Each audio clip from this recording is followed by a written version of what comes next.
আসসালামু আলাইকুম। এবার আপনাদের দেখাবো থাইল্যান্ডের পুকেটের ফিফি আইল্যান্ডের পানির সৌন্দর্য, যেখানে যে আমরা পানিতে সুইমিং করেছিলাম, অক্সিজেন নিয়ে পানির নিচের তলদেশের সৌন্দর্য দেখানোর চেষ্টা করব আপনাদের।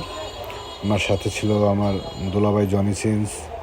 পানির ভিতরের সৌন্দর্যগুলো দেখেন, কি সুন্দর মনে হচ্ছে, মানে পাহাড়ের মতো দেখেন।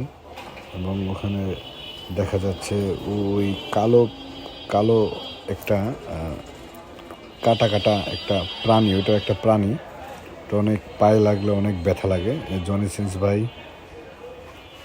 দেন, এবং পানিটা কি পরিষ্কার।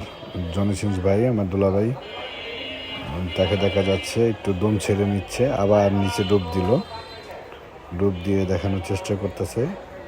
নিচে অনেক মাছ, যদিও এই এরিয়াতে মানুষজন বেশি নামে, এজন্য একটু মাছ কম। আর এই যে এই শামুকগুলা অনেক ধার, আর ও যে হাত দিয়ে দেখাইলাম এটা হলো ওই মানে কালো অনেক কাটা যুক্ত একটা প্রাণী, জানি না কি প্রাণী, নাম জানি না। আর এই যে এগুলো হলো শামুক, এগুলাতে অনেক ধার, পা লেগলে পা কেটে যায়।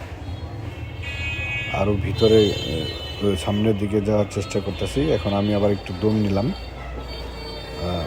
অনেকক্ষণ ছিলাম ভিতরে, এই জন্য আবার একটু উপরে উঠলাম। উপরে উঠে পাশেই পাহাড়, অনেক সুন্দর পাহাড়, কি সুন্দর মনোরম দৃশ্য। সবাই সাপোর্ট করবেন।